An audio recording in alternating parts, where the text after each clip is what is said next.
سکتے جب تک اپنے کردار کو زیور عدالت سے سجا نہ دو۔ صلوات بھیجے محمد وعلا۔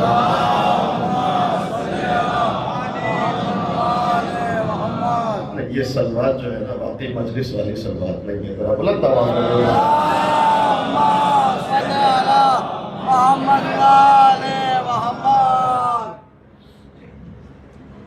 عدالت اختیار کرو، یہ تقوی سے قریب ہے۔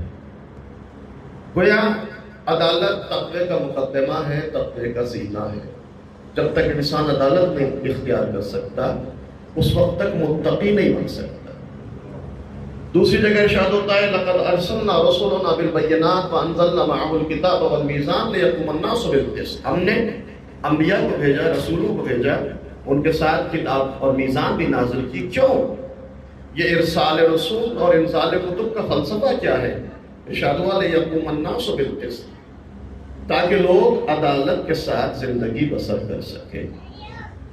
پتہ چلا عدالت صرف تقوی کا مقدمہ اور تقوی کا زینہ ہی نہیں ہے، بلکہ عدالت فلسفہ بعثت انبیاء بھی ہے۔ یعنی تمام انبیاء کو مبعوث کیا گیا تاکہ سماج میں، معاشرے میں، ماحول میں نظام عادلانہ قائم کیا جائے۔ توجہ کیجیے گا، موضوع تھوڑا سا جو ہے وہ چھوٹا سا ہے، لیکن اگر آپ آج رات میں توجہ کی اور ذرا صلوات سے سہارا دیا تو میں انشاءاللہ جلدی سے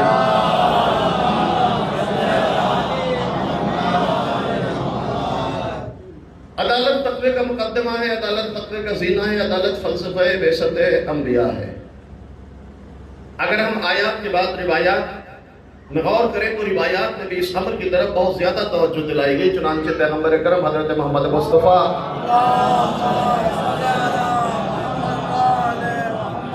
ارشاد فرماتے ہیں عدل ساعت افضل من عبادت الصلاۃ۔ تھوڑی دیر عدالت سے کام لینا سال بھر کی عبادت سے بہتر۔ تھوڑی دیر عدالت سے کام لینا سال بھر کی عبادت سے بہتر۔ اب آئیے ذرا اہمیت عدالت وغیرہ گفتگو ہوگی، لیکن دیکھتے ہیں عدالت کہتے کسے ہیں، عدالت کے معنی کیا ہے، عدالت کی تعریف، عدالت کی ڈیفینیشن، عدالت کا مفہوم کیا ہے۔ دو تعریفیں علماء نے بیان کی ہے عدالت کی۔ پہلی تعریف عدالت کے معنی کسے کہتے ہیں، یہی میرا موضوع ہے، انشاءاللہ اسی میں آپ کی سماع خراشی کرنی ہے اور آخر تک کوشش کروں گا کہ اسی موضوع پر آپ کا وقت لے سکیں۔ عدالت کے معنی، عدالت تقوی کا مقدمہ ہے، عدالت انبیاء کی بعثت کا فلسفہ ہے، لیکن عدالت کہتے کس سے ہیں؟ عدالت کی تعریف کیا ہے؟ دو تعریف ہے۔ پہلی تعریف عدالت وضع کل شیء علی محلہ، ہر چیز کو اس کے صحیح مقام پر رکھنے کا نام ہے عدالت۔ جو جس کا مقام ہے اس شے کو وہیں رکھ دیا جائے، یہ ہے عدالت۔ اب فرض کیجئے ٹوپی کا مقام یہ ہے کہ سر پہ رکھی جائے، جوتے کا مقام یہ ہے کہ پیروں میں رکھا جائے۔ اگر کوئی اس کے الٹا اور برعکس کرتا ہے تو عدالت کا خاتمہ ہو جاتا ہے، ظلم کا بول بالا ہوتا چلا جاتا ہے۔ تو فضع کل شیء علی محلہ، ہر چیز کو اس کے صحیح مقام پر رکھنے کا نام ہے عدالت۔ ایک اور تعریف علماء بیان کرتے ہیں، وہ کیا ہے؟ اعطاء کل ذی حق حقہ، ہر صاحب حق کو اس کا حق عطا کرنے کا نام ہے عدالت۔ یعنی جو جس کا حق ہے وہ اس کو دے دیا جائے، یہ ہے عدالت۔ اب تعریف عدالت جب آپ کے اذہان عالیہ تک منتقل ہو گئی تو دیکھیں ہمارے سماج میں، ہمارے معاشرے میں دو لفظ بولے جاتے ہیں، ایک عدل، دوسرے انصاف۔ عام طور سے ہم دونوں لفظوں کو ایک ہی معنی میں استعمال کرتے ہیں، عدالت سے کام لو، انصاف کے تقاضوں کو پورا کرو، انصاف سے کام لو، عدالت کے تقاضوں کو پورا کرو۔ دونوں لفظوں کو ہم نے ایک ہی معنی میں استعمال کیا، لیکن تھوڑی سی اگر توجہ کریں تعریف عدالت پر تو دونوں کے درمیان جو لطیف فرق ہے وہ بالکل واضح ہو جاتا ہے۔ عدل و فرق کیا ہے؟ یاد رکھیے گا، عدالت کا مقام انصاف سے کہیں بلند و بالا ہے، عدالت کی حیثیت انصاف سے کہیں اعلیٰ اور ارفع ہے۔ عدالت کا مقام انصاف سے بلند ہے، عدالت کا مقام انصاف سے اعلیٰ ہے۔ کیسے؟ کیا فرق ہے؟ کیسے اعلیٰ ہے؟ مثال کے ذریعے میں بات واضح کرنا چاہتا ہوں۔ فرض کیجئے آپ کے گھر مہمان آئے، آپ نے کسی کی دعوت کی، فرض کیجئے اہل بستی کی دعوت کی، آپ نے کھانا لگایا، عدل اور انصاف کا فرق۔ آپ نے مہمانوں کے سامنے کھانا لگایا تو سب کو برابر کھانا دیا، برابر بسریہ مساوی، نہ کسی کو کم نہ کسی کو زیادہ، سب کو برابر کھانا تقسیم کر دیا، کھانا کھا لیا گیا، کھانا آنے والے مہمانوں نے کہا بھائی آج انصاف کے تقاضوں کا پورا خیال رکھا گیا۔ ہم نے کہا کیوں؟ کہ مولانا صاحب آپ نے دیکھا نہیں، سب کو برابر، نہ کم نہ زیادہ، بالکل مساوی، بالکل برابر، لہذا آج انصاف کے تقاضوں کا پورا خیال رکھا گیا۔ لیکن عزیزوں جب آنے والے مہمانوں کو ہم نے دیکھا تو اس میں بچے بھی تھے، جوان بھی تھے، ضعیف العمر افراد بھی تھے، نوجوان بھی تھے، ہر قسم کے لوگ تھے۔ کھانا برابر تقسیم ہوا، نہ کسی کو کم نہ زیادہ، کہ صاحب آج انصاف کے تقاضوں کا پورا خیال رکھا گیا۔ عزیزان محترم یاد رکھیے گا، یہ انصاف تو ہو سکتا ہے، پوری توجہ چاہتا ہوں، عدل اور انصاف کا فرق، یہ انصاف تو ہو سکتا ہے کہ سب کو برابر دیا جائے، لیکن یہ عدالت نہیں ہو سکتی۔ عدالت یہ نہیں کہ سب کو برابر دیا جائے، عدالت یہ ہے کہ جس کا جتنا حق ہے اس کو اتنا عطا کر دیا جائے۔ صلوات بھیجو محمد و آل محمد۔ ذرا اس سے بہتر انداز میں درود بھیجو محمد و آل محمد۔ عدالت یعنی اعطاء کل ذی حق حقہ، ہر صاحب حق کو اس کا حق عطا کر۔ یعنی اس کا مطلب کیا ہے پتہ ہے؟ وہ معاشرہ جہاں کرپشن نہ ہو، جہاں بھرشٹاچار نہ ہو، جہاں ظلم و زیادتی نہ ہو، جس کا جو حق ہے وہ اس کو دیا جائے، یہ ہے عدالت۔ توجہ چاہتا ہوں، عدالت کی اہمیت کے سلسلے میں چھٹے امام امام جعفر صادق علیہ السلام ارشاد فرماتے ہیں، مولا ارشاد فرماتے ہیں کہ جس معاشرے میں عدالت ہو وہ معاشرہ جنت نشان ہوتا ہے، جہاں عدالت نہ ہو وہ معاشرہ جہنم کا نمونہ ہوتا ہے۔ یعنی جہاں عدالت نہیں ہے وہاں کرپشن ہے، وہاں بھرشٹاچار ہے، ظلم و زیادتی ہے، حقوق کی بربادی ہے، حقوق کی پامالی ہے۔ مولا کہتے ہیں جہاں عدالت ہو وہ معاشرہ جنت نشان، جہاں عدالت نہ ہو وہ معاشرہ جہنم کا نمونہ۔ اب اگر ہم یہ چاہتے ہیں کہ ہمارا معاشرہ خوبصورت ہو تو ضرورت ہے کہ عدالت اختیار کی جائے۔ ہم سب کی خواہش ہے کہ ماحول اچھا ہو، معاشرہ اچھا ہو، لیکن ہم عملی طور پر عدالت اختیار کر لیں تو یاد رکھیے گا یہ معاشرہ، یہ اچھا معاشرہ ایک خواب تو ہو سکتا ہے، اس کی تعبیر نہیں مل سکتی۔ مولا کہتے ہیں جس معاشرے میں عدالت ہوگی وہ معاشرہ جنت نشان، جہاں عدالت نہیں وہ معاشرہ جہنم کا نمونہ۔ اب جیسے جیسے عدالت آتی چلی جائے گی معاشرہ خوبصورت ہوتا چلا جائے گا، عدالت سے دوری انسان کو جہنم کی طرف دھکیلتی چلی جائے گی۔ اب آئے ہم اپنے سماج میں دیکھیں، جیسے جیسے عدالت آئے گی معاشرہ خوبصورت ہوتا چلا جائے گا۔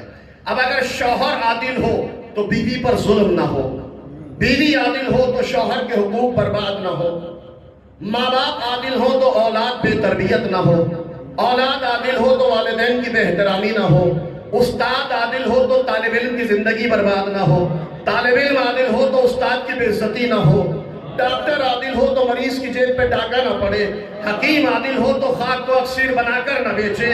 جیسے جیسے عدالت آتی چلی جائے گی معاشرہ خوبصورت ہوتا چلا جائے گا۔ ڈاکٹر عادل ہو تو مریض کی جیب پہ ڈاکہ نہ پڑے، حکیم عادل ہو تو خاک کو اکسیر بنا کر نہ بیچے، متولی عادل ہو تو اوقاف برباد نہ ہو، منتظم عادل ہو تو مکتب برباد نہ ہو، انجمن کے ذمہ دار عادل ہو تو عزاداری میں اختلاف اور تفرقہ نہ ہو۔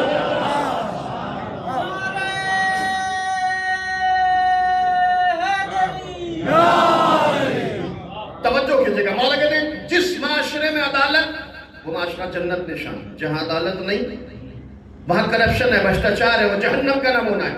عدالت اختیار کرتے چلے جاؤ معاشرہ خوبصورت ہوتا چلا جائے گا۔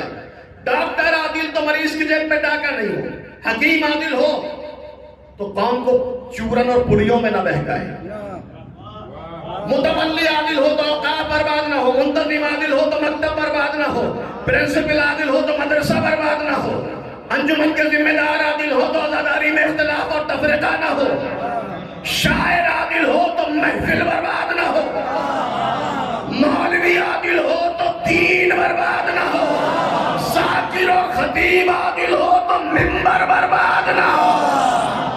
صلوات بر محمد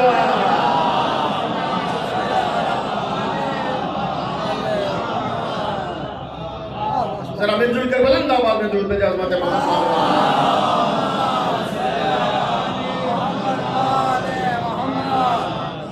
عدالت یعنی اینٹی کرپشن، عدالت یعنی بھرشٹاچار کا خاتمہ، عدالت یعنی ظلم و زیادتی کی نابودی، عدالت یعنی جس کا جو حق ہے وہ اس کو عطا کر دیا جائے۔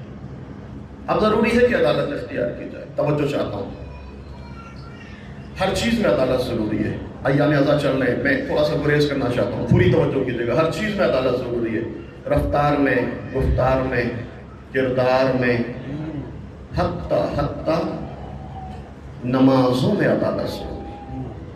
بیلنس ہو، افراط و تفریط نہ ہو، کمی زیادتی نہ ہو، شدت و ضعف نہ ہو۔ حتی نماز جیسی عبادت میں بھی عدالت۔ مولا امیر المومنین حضرت علی بن ابی طالب علیہ السلام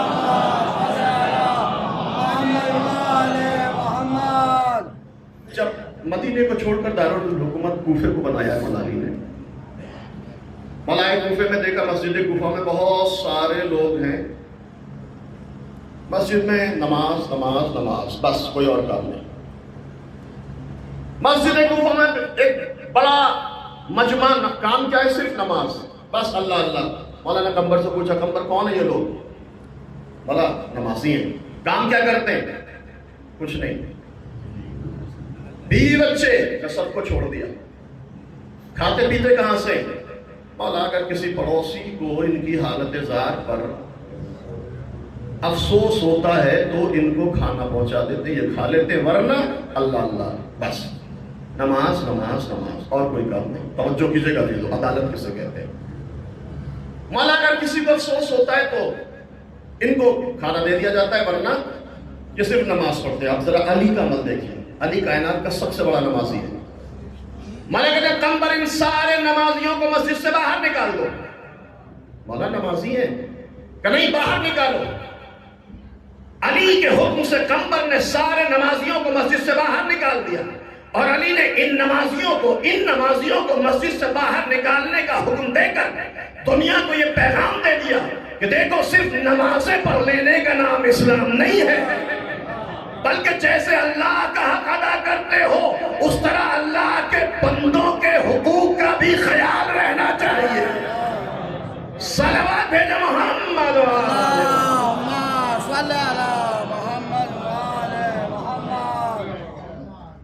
مسجد سے باہر۔ اچھا، علی نے نماز میں بھی بے عدالتی کو برداشت نہیں کیا۔ بے عدالتی یعنی جہاں بیلنس نہ ہو، جہاں افراط و تفریط ہو، جہاں کمی زیادتی، شدت و ضعف ہو، جہاں ہر چیز کو اس کے صحیح مقام پر نہ رکھا جائے۔ مولانا نے نماز جیسی عبادت میں بھی بے عدالتی کو برداشت نہیں کیا۔ اب میرا آپ سے ایک سوال ہے، ایام ازاں ہیں، انصاف سے بتائیے کہ ہمارے لیے دنیا اور آخرت کی سب سے عظیم نعمت کون سی نعمت؟ آپ کچھ بھی کہیں، ہمارا جواب یہی ہوگا کہ ہمارے لیے دنیا اور آخرت کی سب سے بڑی نعمت محبت اہل بیت علیہ السلام، سب سے عظیم۔ اس سے بڑی کوئی نعمت ہمارے پاس نہیں ہے، لیکن حضرت یاد رکھیے گا علی نے اس میں بھی عدالت کی شرط لگا دی، اس محبت میں بھی عدالت کی شرط لگا دی۔ مولا فرماتے ہیں، مولا کہتے ہیں ہلاک فی رجلان، میرے بارے میں دو قسم کے لوگ ہلاک ہو گئے۔ علی محبت میں بھی عدالت کی قید لگا رہے ہیں، کہتے ہیں ہلاک فی رجلان، میرے بارے میں دو قسم کے لوگ ہلاک ہوئے، محب قال و مبغض قال۔ مولا کہتے ہیں جس نے مجھے حد سے اوپر اٹھایا وہ بھی ہلاک، جس نے مجھے حد سے نیچے گرایا وہ بھی ہلاک۔ کوئی علی اعلان کر رہے ہیں مجھ سے محبت کرو لیکن میری محبت میں بھی عدالت ہونی چاہیے۔ صلوات بھیجو محمد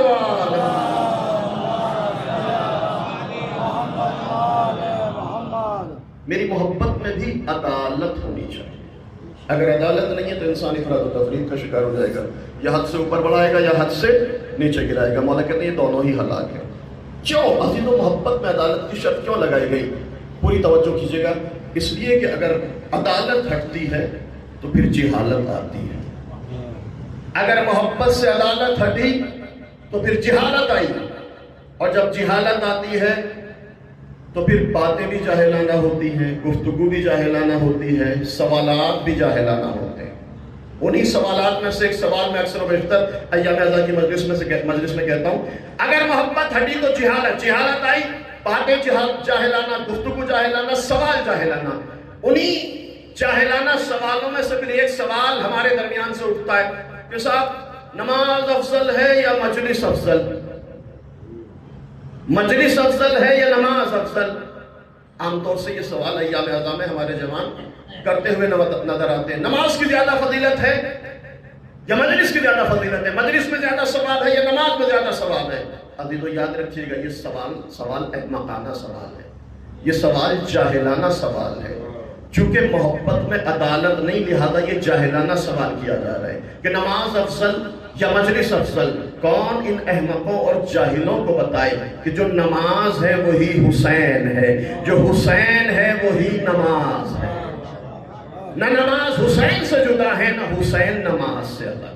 توجہ کیجئے گا، یہ جاہلانہ سوال ہے. جو نماز افضل ہے یا مجلس افضل ہے، مجلس افضل ہے یا نماز افضل ہے، یہ جاہلانہ سوال ہے، احمقانہ سوال ہے. ان کو کون بتائے جو نماز وہی حسین، جو حسین وہی نماز. نہ نماز حسین سے جدا ہے، نہ حسین نماز سے الگ ہے. اچھا اگر آپ ذرا غور کیجئے، یہ ٹکراؤ کیوں کیا جاتا ہے نماز اور مجلس کا؟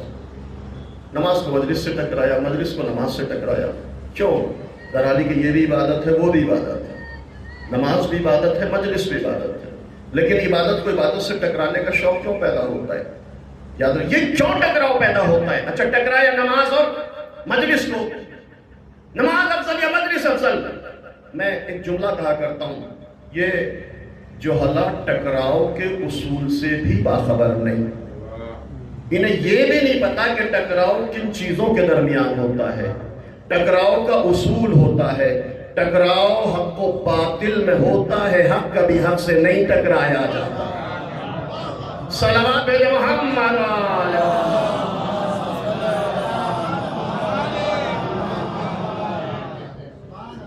یہ کیوں ٹکراؤ ہو رہا ہے؟ چونکہ محبت میں عدالت نہیں ہے، لہذا ٹکراؤ. نماز افضل یا مجلس، یہ ٹکراؤ کا اصول نہیں ہے. ٹکراؤ حق اور باطل میں، حق سے کبھی نہیں ٹکرایا جاتا. اچھا یہ کون لوگ ٹکراتے ہیں؟ ذرا غور کیجئے کن کے درمیان یہ گفتگو ہوتی ہے، کون اس طرح کے سوالات کرتے ہیں کہ نماز افضل یا مجلس افضل. عزیزو یاد رکھیے گا یہ سوال وہی کرے گا جو یا تو نماز نہیں پڑھتا ہوگا یا مجلس نہیں کرتا ہوگا. صلوات بھیجنا محمد وآل محمد. صلوات بھیجنا باہر والوں کے لیے بھی اتنا مستحب ہے جتنا اندر والوں کے لیے.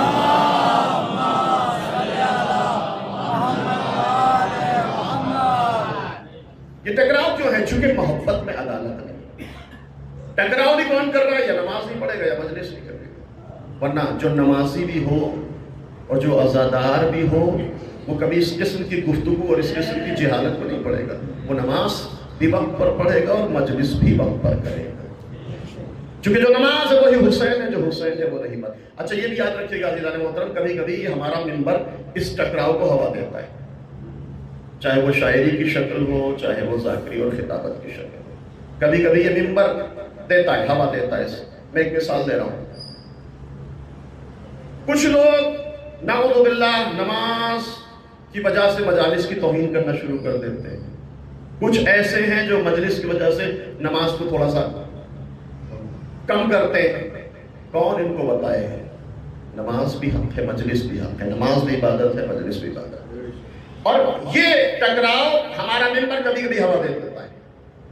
شاعری کی شکل میں بھی ہوتا ہے، ذاکری کی بھی شکل میں ہوتا ہے. مثال دے رہا ہوں، ایک شعر کہا گیا کہ بھئی یا یوں کہوں کہ دل بر زہرا کے واسطے خلاق دو جہاں کی عبادت رکی رہی. شاعر نے جو ہے شعر کہہ دیا، مجمع نے یہ بھی نہیں سمجھا کہ ہم کیا سن رہے ہیں، داد دینا شروع کر دیا. یا یوں کہوں کہ دل بر زہرا کے واسطے خلاق دو جہاں کی عبادت رکی رہی. کہاں رکی اللہ کی عبادت؟ کس نے کہا کہ اللہ کی عبادت رکی؟ کب رکی اللہ کی عبادت؟ واقع میں ہم نے غور ہی نہیں کیا. غور نہیں کیا تو تک بندی شروع کی، اور ہم چونکہ بے شعوری کے عالم میں ہیں لہذا ہم نے داد و تحسین سے بھی نوازنا شروع کر دیا.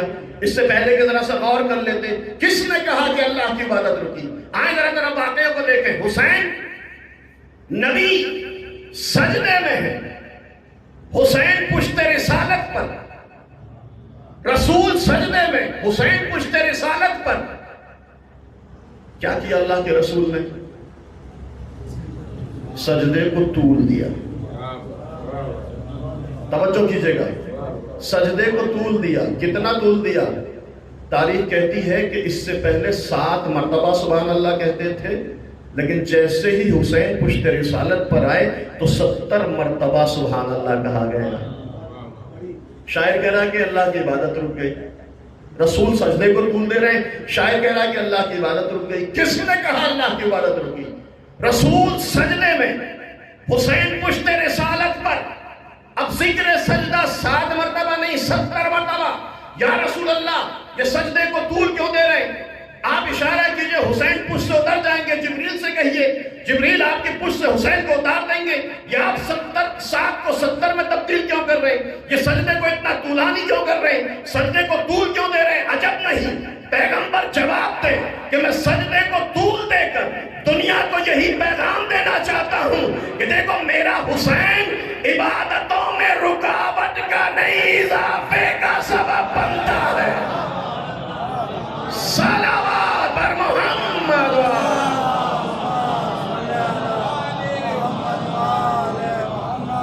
ذرا مل جل کر بلند آواز میں درود بھیجا امت محمد.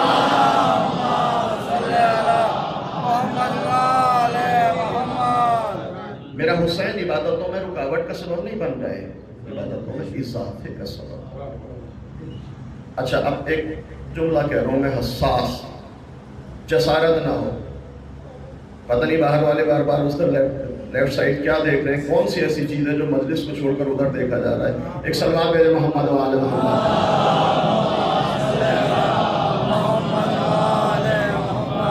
میری طرف متوجہ رہیے، جلدی سے میں اپنی باتیں آپ کی خدمت میں پیش کرنا چاہتا ہوں.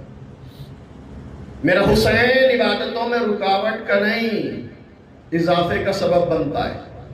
اور اگر حسین عبادتوں میں اضافے کا سبب بنتا ہے تو پھر آپ کے یہاں کی بات نہیں کر رہا ہوں، بعض بستیاں ہماری ایسی ہیں کہ ایام اعزاں میں مسجدیں خالی خالی نظر آتی. ایسا کیوں ہے؟ اگر حسین عبادتوں میں اضافے کا سبب ہے تو مسجدوں میں یہ خالی پن کیوں ہے؟ یہ مسجدوں میں ویرانی کیوں ہے؟ اگر صحیح معنی میں حسینی ہو تو جیسے مجلسوں میں آتے ہو ایسے ہی مسجدوں میں جایا کرو. ایک سلوات بھیجے محمد و آل محمد.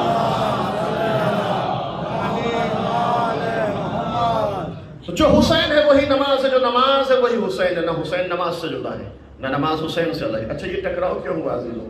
آپ ذرا غور کریں گے یہ ٹکراؤ کیوں آیا؟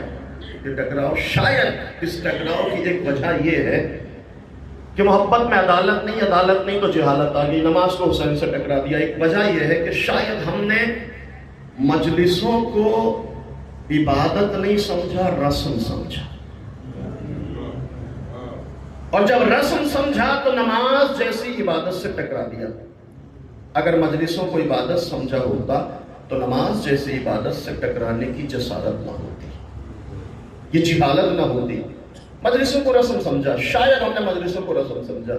اب چونکہ رسم سمجھا تو نماز سے ٹکرا دیا. لیکن یاد رکھیے گا عزیزو، ایام اعزاں چل رہی ہے، یہ مجلسیں رسم نہیں ہے، یہ مجلسیں عبادت ہے. یہ مجلسیں رسم نہیں ہے، یہ مجلسیں عبادت ہے. ان کو رسم سمجھ کر نہ مناؤ، ان کو عبادت سمجھ کر. اکثر و بیشتر یہ کہتا ہے، کہا جاتا ہے ہمارے آباء و اجداد کرتے تھے لہذا ہمیں بھی کرنا ہے. اچھا یہ بتائیے خدا نہ خواستہ جن کے آباء و اجداد نے یہ مجلسیں نہیں کی، کیا ان کو نہیں کرنی چاہیے؟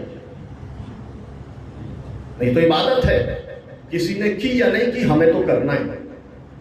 تو یہ ایک ساتھ یہ مجلس رسم نہیں ہے، یہ مجلس عبادت ہے. اچھا کیا فرق ہے رسم اور عبادت میں؟ پوری توجہ کیجئے گا. 2 فرق علماء نے بیان کیے ہیں رسم اور عبادت کے. نماز جیسی عبادت سے مجلسوں کو ٹکرایا جائے، چونکہ ہم نے مجلسوں کو رسم سمجھا، عبادت نہیں سمجھا. مجلس رسم نہیں ہے، مجلس عبادت ہے. رسم اور عبادت کا فرق کیا ہے؟ پہلا فرق یاد رکھیے گا، رسم میں محدود زمانے کے لیے ہوتی ہے، عبادت ہمیشہ کے لیے ہوتی ہے. رسمیں محدود زمانے کے لیے، محدود علاقے کے لیے، رسمیں ہمیشہ کے لیے. بعض رسمیں آپ مناتے ہیں دوسرے علاقے کے لوگ نہیں مناتے، دوسرے علاقے کے لوگ بعض رسمیں مناتے ہیں اس علاقے کے نہیں مناتے. ہمارے بزرگوں کے زمانے میں کچھ رسمیں تھیں، ہمارے زمانے میں نہیں. ہمارے زمانے میں ہو سکتا ہے آئندہ زمانے میں نہ ہو. تو رسمیں محدود زمانے کے لیے ہوتی ہیں، محدود علاقے کے لیے ہوتی ہیں. عبادت کا سلسلہ ہمیشہ تک رہتا ہے. کیا ایسا ہو سکتا ہے کہ نماز آپ کے لیے واجب ہو، برابر کی بستی والوں پر ساقط ہو گئی ہو؟ پہلے والوں کے لیے واجب ہو، آج کے لیے نہ ہو، آج کے لیے ہو، آئندہ نسلوں سے نماز ساقط ہو جائے؟ نہیں، نماز ہمیشہ سے تھی اور ہمیشہ رہے گی، کیونکہ یہ ہے عبادت۔ سب کے لیے تھی، یہاں والوں کے لیے بھی ہے، وہاں والوں، کیونکہ رسم نہیں ہے، رسم محدود زمانے کے لیے ہوتی ہے، عبادت سب کے لیے ہمیشہ کے لیے ہوتی ہے۔ اب جملہ سنیے گا، یہ مجلس رسم ہے یا عبادت؟ عزیزان محترم یاد رکھیے گا، اگر یہ مجلس رسم ہوتی تو ختم ہو جاتی، اگر یہ عزاداری رسم ہوتی تو ختم ہو جاتی۔ یہ عزاداری ہے عبادت، ہم نہ تھے تب بھی ہوتی تھی۔ یہ عبادت ہم نہ تھے تب بھی ہوتی تھی، ہم نہ رہیں گے تب بھی ہوتی رہیں گی۔ کسی کے جملے پر ایک نتیجہ دینا چاہتا ہوں، یہ مجلس عبادت ہے، ہم نہ تھے تب بھی ہوتی تھی، ہم نہ رہیں گے تب بھی ہوتی رہیں گی، یا نہ رہیں یہ مجلسیں رہیں گی۔ جب یہ بات ثابت ہو گئی کہ ہم رہیں یا نہ رہیں، یہ عزاداری رہے گی، یہ مجلسیں رہیں، یہ نہ کہے کہ عشرہ ہماری وجہ سے ہے، تابوت ہماری وجہ سے ہے، شبیداری ہماری وجہ سے ہے، نہیں، خبردار، یہ غلط فہمی اپنے ذہنوں سے نکال دو۔ یہ مجلسیں تمہاری وجہ سے نہیں ہیں، تمہارا وجود مجلسوں کی وجہ سے۔ صلوات بر محمد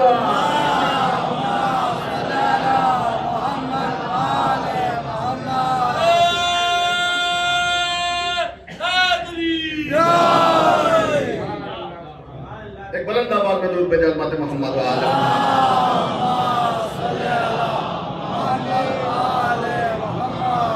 اگر یہ آواز بلند ہے تو ایک بار آہستہ سے صلوات دیجیے آپ۔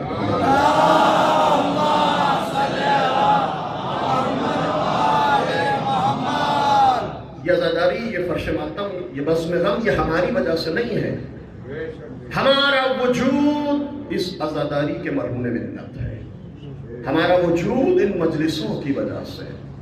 لہذا آپ نے کہنا ہم نہ ہوتے تو رونق نہ ہوتی، ہم نہ ہوتے تو ایسا نہ ہوتا، ہم نہ ہوتے تو ویسا نہ ہوتا، ہماری وجہ سے ایسا ہو گیا، ہماری وجہ سے ویسا ہو گیا۔ اچھا، آپ تھوڑا سا الگ ہٹ جائیے، پھر دیکھیے رونقوں میں اضافہ ہوتا ہے یا رونقیں کم ہوتی ہیں۔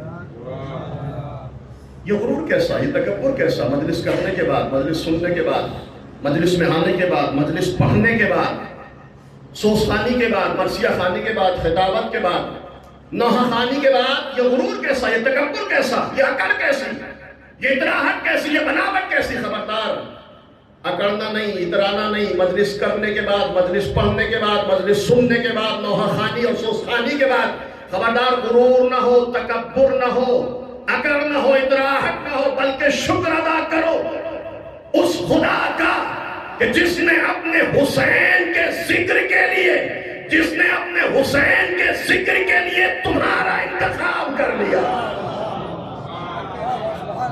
صلوات محمد وآلہ۔